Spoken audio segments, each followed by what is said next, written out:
If you're in Seattle, and you need to buy or sell a home, we'll be right there for you.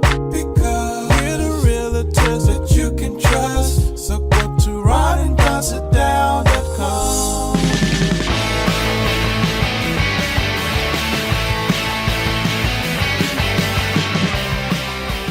You're listening to The Ron and Don Show on the Ron and Don Radio Network. Hey, you guys, what's going on? And welcome to another edition of The Ron and Don Show. And we must be back live in the Les Schwab Studios. What is up, Ron and Don Nation? Hey, coming up on The Ron and Don Show, Matt is here. We've agreed to not call him Meaty Matt off the mic.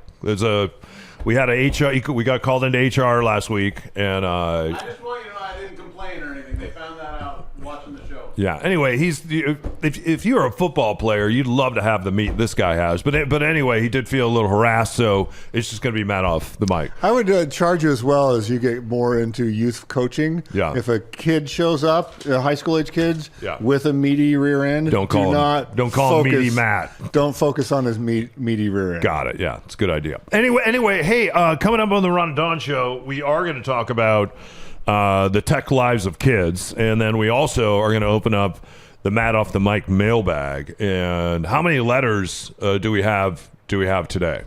You wouldn't believe me if I told you. Tell me, how many do we have? It's unbelievable. You can't get into it. Yeah. Okay. Do we have at least one just so we can do a segment? We could probably figure something out. Okay, very good. So, right, Matt, do you have an email address that people can, do you have an email where they can send in their questions? I think they go to ronanddonsitdown.com. There you go. I don't want to go through all that. So anyway, we'll get Matt a Gmail account. Before we get to that, though, let's get to this. They just did this big story about two coyotes that are living in Manhattan. Who gives a damn? Because we live in a city that is infested with coyotes. In fact, I would encourage you to go out on a Facebook page and join like the Queen Anne Coyote page, or here in Ballard, there are coyotes everywhere. I had one on my camera at my house the other day on Lake Union. In front of your house? In front of my house, just stinking coyote went by. Well, there's a graveyard at the top of Queen Anne, and they've been living in that graveyard for years. And then somebody got the really good idea of cutting down all the bushes because you drive by and you couldn't see the graves, which to me was a good thing, because I don't always want to be looking at graves going, first of all, when you go by a graveyard, you have to hold your breath, right? Do you hold your breath? No, I don't do that. You're supposed to hold your breath. It's only in tunnels. No, you're supposed a tunnel thing. Everybody knows when you're going by a graveyard, you hold your breath. So that's number one. Everybody doesn't know that. You're supposed to laugh when a hearse goes by. You're not supposed to laugh when a hearse goes by? Yeah. If you ever laugh when a hearse goes by, you might be the next to die. Anyway, Wow. Check with your AI friends, and you guys are going to find out. Sometimes I lay some knowledge down on you, and you don't get it, and you don't understand because you're younger men. So I'm here to kind of show you the way. So yes, you are supposed to. This was in Brady Bros, episode 25. That's right. So you are supposed to hold your breath, and then the other thing is. So wait a second. Are you saying that the bush trimming contributed to coyote infestations? They're all over Queen Anne now. Like they used to stay, and I don't know what they're eating. I don't know if they're nibbling on old bodies or what's happening there. Because if you're a coyote and you're hanging out in a graveyard and they just buried a fresh one, if you're a coyote, you'd probably dig that up, wouldn't you? I don't think that. Anyway, they are out of the graveyard and they are all over our community right now. And so then I see this big write-up about, Manhattan has two coyotes. I'm like, Queen Anne Mountain, we have like 200 coyotes. It's a lot of coyotes. Do a story on us. It was a little bit of a slap in the face. It's always about New York. It's always about Manhattan. It's the elite media. That's what it is. That's right. This fake news, let's face it. Did you have a face-to-face with a coyote? Because mine was 10 feet from my door. So beat that, mister. We have a property that we're selling, and it has a beautiful view. And down below it, at one point, there had been a slide in Seattle off this hill. So it's now all reinforced and you can't slide. And what happened is this is a place where a lot of people had moved in. I've heard those coyotes. Well, they moved in with their tents, right? And so people were living down there. And when the city went through, and they'd been down there for over a year, and they said, hey, you can't live here anymore because we got some dangerous coyotes. the coyotes are now in that wooded area, and people can hear them howl at night, and you can see them. I've seen them off the. I was at that off the property, balcony. and a fire engine went off, Yeah. and those coyotes lost their mind. Yeah, and the coyotes just kind of hang around like a lazy dog down there, and the people. I will point out this is nowhere near the cemetery. It's nowhere near the cemetery. Someone cut the bushes down. You're claiming that The those bushes used to are be cut those- cemetery coyotes. Those are cemetery coyotes. How do you know? Well, I tell you what. Maybe they came in off a cruise ship. They look exactly the same as the coyotes I've seen up in the cemetery, and the thing is, the neighborhood now. That's because they're both coyotes. They want to keep the coyotes. That is They want- so they European. don't want to run the coyotes That's off. discrimination They for don't- you to say they don't all want- coyotes look alike. They don't want all animal- coyotes look alike to me. They don't want animal control Says to come in. middle-aged and white take- guy. Here's the problem, though. Here's what. How do you tell them apart? Here's- They all look the same to me. Here's what the neighbors are wrestling with. I was walking down the alley the other day, and I saw this woman. She was running after her cat, and I said, "Why are you running after that cat?" She says, "I'm trying to catch the cat because there's a coyote in the neighborhood that's been killing and eating all the cats." Oh, that cat didn't have a chance. So anyway, so this woman picks up this cat, and the cat goes wow, and really left a damaging mark to where this woman now had to go to the emergency room because she's trying to save the cat. And I looked at that, and I've seen this cat now in this alley for a number of years. It's a big cat too, like it's an old school big. I'm gonna kick your ass kind of cat. I don't think any coyote in our neighborhood is going to take on that So cat. is this segment you calling out the New York Times? You want them to come and do a story on your coyotes? I just think we have a lot more going on with the coyote. And when you're searching for a story and it's the holidays and all that, why does it have to be this romantic relationship between these two coyotes in Manhattan? Because we got a lot of coyote stuff going down. This is Coyote Central. It really is. And it's stunning how many coyotes we have. And even if they're coming now down out of the cemetery, and you're saying you're saying you see them on South Lake Union. And he was holding up an Acme sign. All right, you guys, don't go anywhere. More on the other side of this.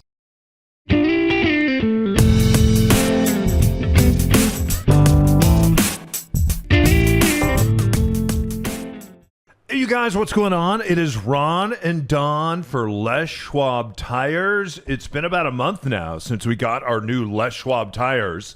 And in fact, I went to Les Schwab right here in Ballard. I talked to Evan, and Evan came out and he said, you know, you guys have this brand new, well, it's new to us. It's a 2002 Eurovan that we actually use for the Ron and Don show. And he said, you know what?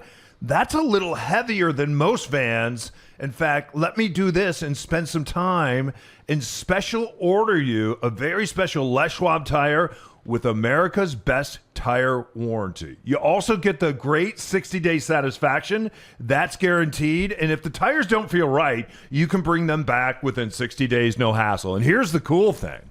I went on a test drive with a Volkswagen technician the other day who's been fixing Eurovans for the last, 30 years. And when he got in the van, he has a Eurovan himself, and he's been in hundreds of them. He said, this is the best riding Eurovan I have ever been in. He said, where'd you get these tires? I said, I got these tires. We got these tires for our business from Les Schwab Tire, of course. Yeah, and that 60-day satisfaction guarantee gives you peace of mind. Other places charge you extra, but at Les Schwab, they're America's best tire warranty. That is included with every set of tires. It's one more way they truly stand behind what they sell. That's why you get more from less. Visit your Les Schwab store today or book an appointment at leschwab.com. That's leschwab.com. Today's show is made possible by your friends Ron and Don. When you're ready to sit down and strategize about your real estate journey, schedule your time with the guys at ronanddonsitdown.com. All right, you guys, welcome back to the Ron and Don Show. This is a story that we kind of visit from time to time. Is tech and is big tech ruining our kids' lives? And what say you about big tech ruining kids' Well, lives? there's this really very long article. Took me quite a while to read this article, but it was interesting on sort of questioning some of the stuff there's been a tsunami of articles and books written about how social media in particular, and there's documentaries, how they are ruining kids' lives and creating anxiety and depression and suicide and low self-esteem, et cetera, et cetera. And so this article looked at some of these and it's like, okay, there may be something there. However, the one thing they pointed out is like when you look at, let's say, South Korea, which is an incredibly technologically driven country, they're like, we don't see the same trend lines that you see in those categories I just mentioned as we do with South Korean teens. So it's like if it's literally the phone and social media, then it should be consistent across populations. And like it's not. So is there some American thing that's going on here? And the most compelling argument that they made, which I'd be interested to hear your take on, is they're saying we now live in a mental world more than a physical world, meaning that when you and I were kids, and this is pre-cell phone and pre-internet, you're more likely to go out and get on your bike and, you know, drive around and meet your friend. Like I couldn't text you. I would have to ride my bike over to your house or give you a call. You're skinning your knees. You're out there building ramps. Build a ramp, jump your brother. And they're saying, so that world has been replaced in a lot of ways by no fault of the young people with more of a thought world. You spend more time in your head thinking about things. Yep. You're exposed to news nonstop. There's this digital overlay to the entire world. So whether even something, I remember the first time I saw you interacting with your kids' homework, it was all through an app. Yep. And I was like, what do you mean? Mm-hmm. And you're like, that's how we do it now. You communicate with the teacher, you can see your test scores, like all that. So the kids grow up in this environment now that is more mental. And so maybe the rise in anxiety and depression, all this stuff, is that we're having kids that are pre-adolescents, giving them the responsibility of this mental model of a world that we didn't have then. Yeah. So that to me was very compelling. As a parent, there's a tool on your phone where you can locate your kid. And I think about technology. Like sometimes I'll look at my phone and my phone will tell me, you were on your phone 11 hours yesterday. 11 hours. Well, a lot of times when I'm on my phone, especially if I'm building an ad for, let's say, one of my rental properties, I'll be on my phone for hours doing that. Or if we're writing an outline for this show. And sometimes if I'm watching a wrestling match at my son's school, I'll be on my phone. I don't have to be in an office. The phone provides freedom. I think when you look at a screen, and what I try to explain from him to time when I know I'm on my phone a lot, is I explain to him why I'm on it, right? And so there's tools that you can look at. Number one, let's say that you were on your phone 11 hours yesterday. Well, that's not 10 hours on TikTok. And I don't really enjoy scrolling through Facebook or Instagram. I'm on those things because I think it's a great way to stay in touch with our audience and family and friends. But I appreciate the tool that the phone is, the freedom that it provides. And sometimes we miss all that. And a lot of times when I'll look at my kid's phone, I'll see, wow, he was on his phone yesterday for 4 hours. But 2.5 of those hours, he was playing guitar on his phone. He was teaching himself a song. So it's not just being on your phone, but what are you doing on your phone? Like I love, and when I travel and jump on an airplane, I'm the only guy on an airplane, I think now, that has a newspaper when you can find one. Like I still enjoy the rhythm of your life of reading a newspaper, drinking a cup of coffee real early in the morning when the sun's like I love all that stuff. And because we don't have printed newspapers anymore, I find myself reading a lot, but I'm dimming my screen and I'm reading on my phone. So I think with kids, it's one thing to be on your phone, but we have the tools now, and you can see exactly what they're doing. Here's the 9 things that he was doing yesterday on his phone. So not only was he on it, but what was he doing? And I try to explain that to him, to him. And I do think the important thing, though, is you got to make sure when they come home that you have a place downstairs or wherever you're at that's away from their room where they plug their phone in and the phone goes to bed for the night when they go to bed for the night. That is really important that they disconnect, because if they're sitting there incessantly scrolling through their phone and looking at Instagram and looking at other kids that maybe have a reflection of a better life than theirs, I think that's where the depression and the harm comes in, right? Yeah, and I think teaching the skills of going, hey, this is a mental world now, and here's how you can turn it off. Yeah. All right, you guys, don't go anywhere. We'll see you in a minute.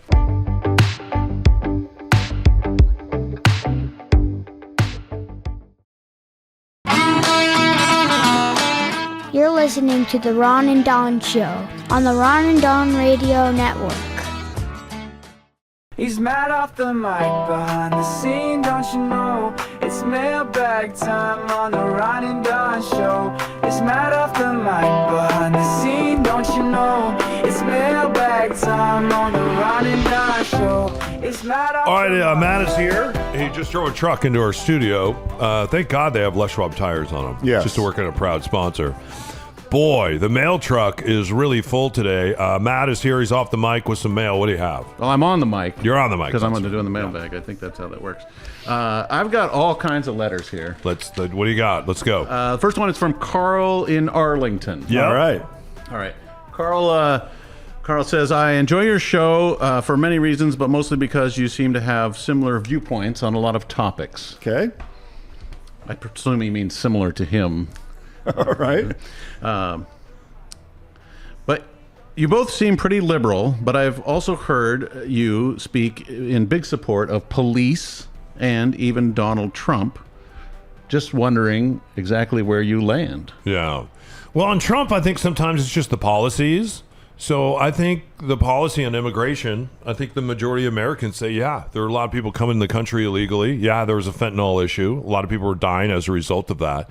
The Mexican mafia does use the southern border to bring drugs in and take guns out. I mean, we all know that. So for that to slow down, I think is incredible. But he's still not on pace to beat Obama.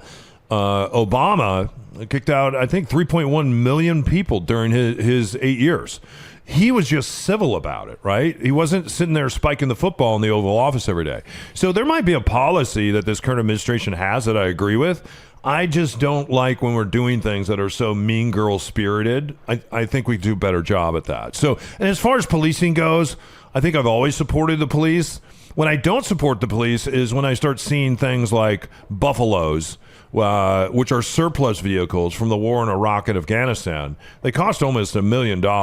So that's a surplus vehicle. To give that up to a SWAT team for $1 at a municipality around the country. There's not a lot of training that goes around it. And then all of a sudden there's an issue and the police show up and they're dressed like Marines. I don't enjoy that. And I don't think that's good for any of us. And I think it scares the hell out of a lot of people and it intimidates them.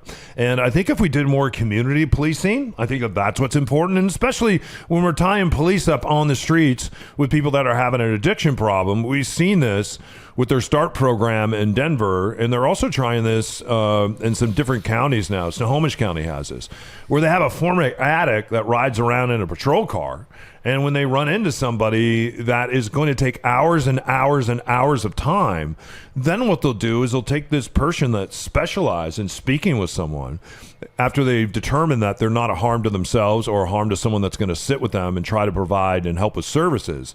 I think what we've done with policing is either A, we've turned them into the military, right? We see all the stuff that ICE is being asked to do, and then the way that they show up and they're covering their faces now and all that. Like, why are you covering why do you need to cover your face? Like, why are you doing that?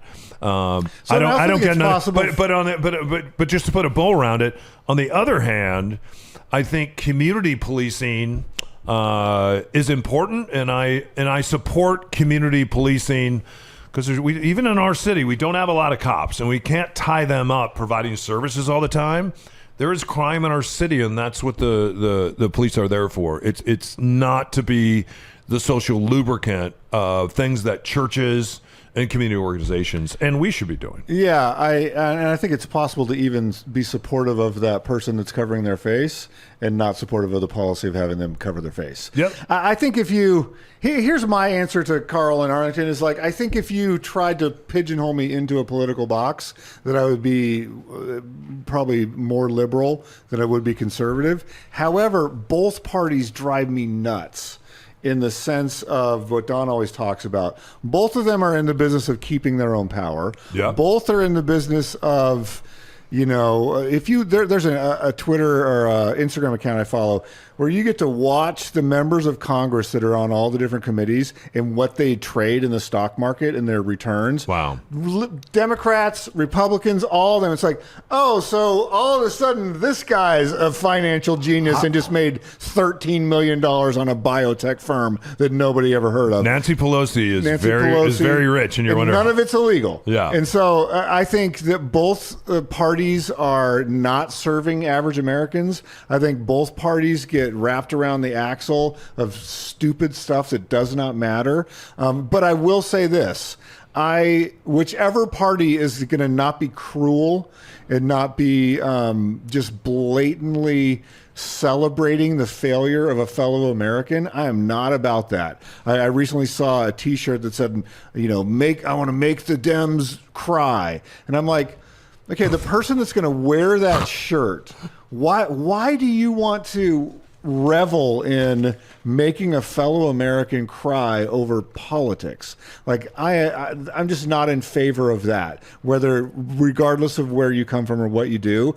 I want someone that believes differently than me to have as much success as they humanly can in this life. I don't want to make them cry and bend them to my will because it makes me feel good. I just can say, hey, I disagree with you on these issues, but I still want you to be successful and lead a happy life. That's good. I like that, Ron. That's really good. What else we got, Matt? Okay, so this letter is from Magdalena, I'm not sure, from Magnolia. I thought she was going to be from Magnolia. Wow. It's just you Crazy. just knew. I thought Somehow you Mount knew. Lake Terrace, Marysville, or Magnolia. As soon as you said her name, that's what I was thinking. Yeah, Magdalena from Magnolia. Magdalena. What a beautiful name. name. Yes. That's such a beautiful name. And how ironic that she lives in Magnolia. Yes.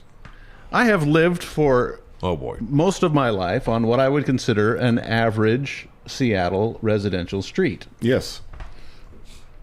with single-family homes. Yes. Recently, on my street and streets nearby, they have built 3 homes on one lot. Yes.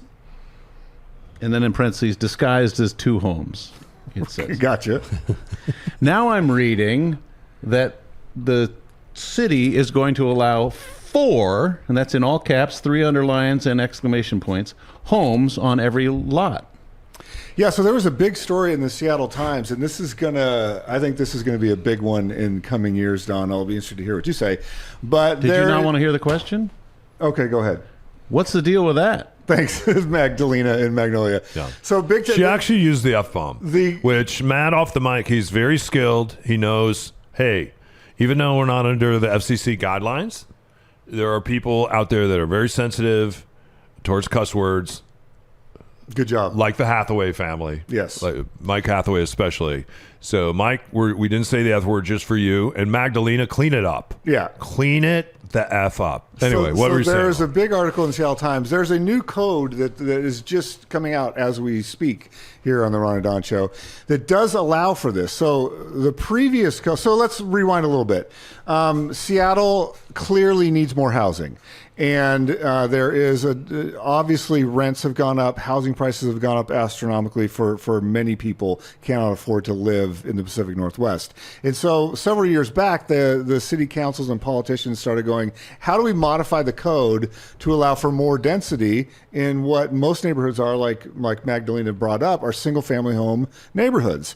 So the first step was to do what they described, where you could put up to 3 units on a residential lot. However, it had to be a big house, and then 1 unit was attached to the big house.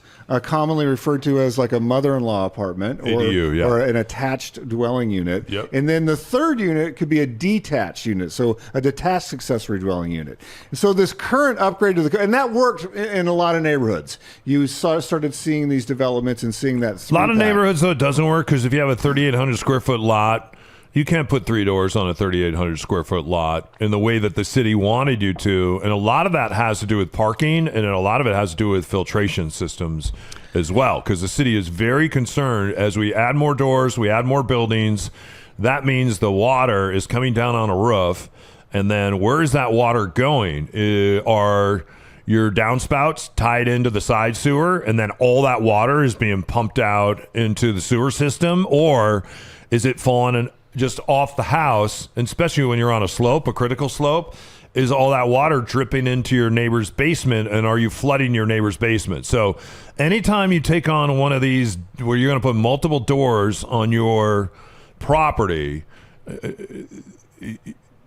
Seattle doesn't have a lot of big lots. They have a lot of small lots. Where this could really get going is over when you head off to a place like the east side, where we see 9,000, 10,000, 13,000 square foot lots. We see a lot of this out in Bell. You see really big lots with a really small home, and you're going to see, because this was passed statewide, so you're going to see now local governments. Some of those still have CCNRs. They're the ones that are going to have to battle with implementing this. But the new code is interesting.